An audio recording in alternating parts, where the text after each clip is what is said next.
शिव सत्संग में आप सबका स्वागत है। हर हर महादेव। मन की शांति और शिव के शीश मस्तक पर सुशोभित प्रतीकों के गहरे रहस्य पर आधारित यह विशेष कथा है।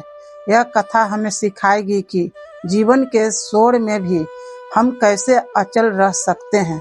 हम अक्सर कहते हैं कि हमारा मन बहुत अशांत है, कभी भविष्य की चिंता, कभी अतीत का पछतावा, तो कभी दूसरों की बातें। हमारा मस्तक हमेशा विचारों के बोझ से भारी रहता है। हम शांति खोजते हैं पर वह मिलती नहीं। क्या आपने कभी महादेव के शीश को ध्यान से देखा है?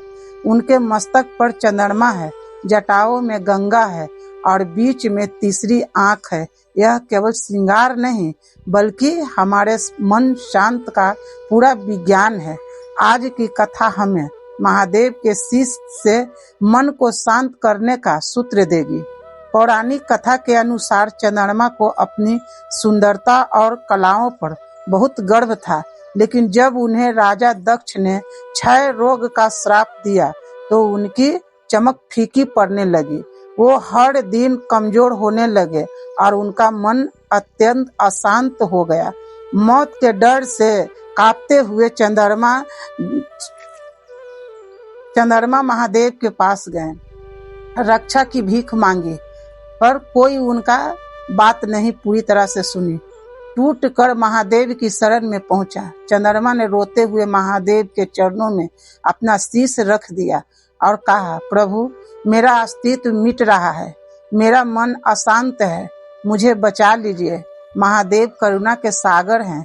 उन्होंने चंद्रमा को उठाया और अपनी जटाओं में अपने शीश पर स्थान दे दिया। जैसे ही चंद्रमा महादेव के मस्तक से स्पर्श हुए, उनका क्षय रुक गया और उनका मन शीतल हो गया। यहाँ एक बहुत गहरा अलग हट के संदेश छिपा है। ज्योतिष और अध्यात्म में चंद्रमा को मन कारक माना गया है। हमारा मन भी चंद्रमा की तरह घटता बढ़ता रहता है, कभी बहुत खुश, कभी बहुत दुखी। महादेव ने चंद्रमा को अपने शीश पर धारण करके हमें ये सिखाया कि जब तुम अपने चंचल मन चंद्रमा को विवेक और बुद्धि शीश के नियंत्रण में रखते हो, तभी असली शांति मिलती है। महादेव का शीश स्थिरता का प्रतीक है। उनके मस्तक पर गंगा का बहना यह सिखाता है कि विचार आते जाते रहेंगे, लेकिन तुम्हें भीतर से हिमालय की तरह अचल रहना है। तीसरी आंख का बंद होना यह बताता है कि जब तक तुम बाहरी दुनिया को देखना बंद करेगा, अंदर मुखी नहीं होंगे, तब तक मन शांत नहीं होगा। अगर आपका मन अशांत है तो इसका मतलब है कि आपका चंद्रमा मन भटक रहा है। उसे उठाकर महादेव के चरणों में समर्पित कर दीजिए। जब आप यह मान लेते हैं कि महादेव यह मान आपका है, इसकी चिंताएं आपकी है, तो अचानक एक शीतलता का अनुभव होता है, जैसे चंद्रमा महादेव के शीश पर पहुंचकर अमर और शांत हो गया। वैसे ही हमारा मन जब शिव तत्व से जुड़ता है तो दुनिया का कोई भी शोर उसे विचलित नहीं कर पाता। शांति बाहर किसी हिमालय पर नहीं बल्कि महादेव के चरणों में अपना अहंकार छोड़ देने में है।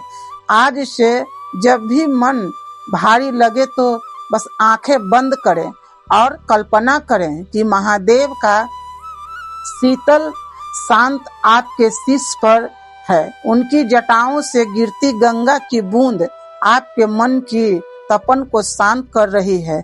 मन चंद्रमा को बस में मत करो, उसे शिव परमात्मा को सौंप दो। जो शिव के शीश से जुड़ा है वह हमेशा शीतल रहेगा। आज के कथा अगर आपको अच्छा लगा हो तो कमेंट में हर हर महादेव जरूर लिखें और सब्सक्राइब करना ना भूलें।